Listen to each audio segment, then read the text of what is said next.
చిరంజీవి గారు ఇప్పుడు కొత్తగా యాక్ట్ చేస్తున్న మూవీ విశ్వంబర. అయితే చిరంజీవి గారు ఈ విశ్వంబర మూవీకి ముందు లాస్ట్ యాక్ట్ చేస్తున్న మూవీ బోలాశంకర్. అయితే బోలాశంకర్ మూవీ రిలీజ్ అయ్యి 2 ఇయర్స్ అయిపోయింది. అయితే చిరంజీవి గారు బోలాశంకర్ మూవీ రిలీజ్ తర్వాత 2 ఇయర్స్ టైం గ్యాప్ తీసుకొని ఇప్పుడు మళ్ళీ ఈ విశ్వంబర మూవీలో యాక్ట్ చేస్తున్నారు చిరంజీవి గారు. చూడాలి చిరంజీవి గారికి ఈ విశ్వంబర మూవీతో కూడా ఒక మంచి హిట్ వస్తుందా లేదా అనేది మనం ఈ విశ్వంబర మూవీ రిలీజ్ అయ్యాక చూడాలి. అయితే ఈ విశ్వంబర మూవీలో అనసూయ భరద్వాజ్ గారు యాక్ట్ చేస్తున్నారు. అయితే అనసూయ భరద్వాజ్ గారు ఈ విశ్వంబర మూవీకి ముందు లాస్ట్ యాక్ట్ చేస్తున్న మూవీ పుష్ప 2. అయితే ఈ పుష్ప 2 మూవీ ఈ మధ్య రిలీజ్ అయింది.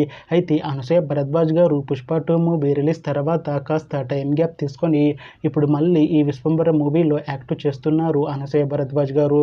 చూడాలి అనసూయ భరద్వాజ్ గారికి ఈ విశ్వంబర మూవీతో కూడా ఒక మంచి హిట్ వస్తుందా లేదా అనేది మనం ఈ విశ్వంబర మూవీ రిలీజ్ అయ్యాక చూడాలి.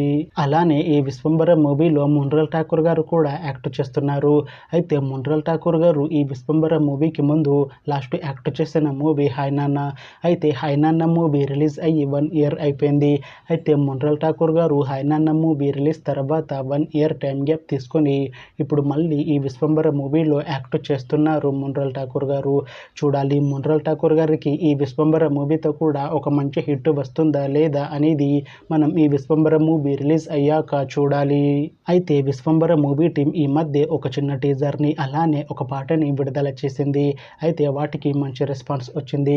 అయితే ప్రస్తుతం విశ్వంబర మూవీ టీం షూటింగ్లో బిజీగా ఉన్నారు. అయితే ఈ విశ్వంబర మూవీని ఈ అక్టోబర్ 18న రిలీజ్ చేసేలా ప్లాన్ చేస్తున్నారు మూవీ టీం. చూడాలి విశ్వంబర మూవీ రిలీజ్ అయ్యాక మంచి హిట్ అవుతుందా లేదా అనేది మనం ఈ విశ్వంబర మూవీ రిలీజ్ అయ్యాక చూడాలి. Thanks for watching this video friends. మీకు ఈ వీడియో నచ్చితే ఈ వీడియోని లైక్ చేయండి. ఇంకా ఇలాంటి మూవీ అప్డేట్స్ కోసం ఈ ఛానల్ని సబ్స్క్రైబ్ చేసుకోండి.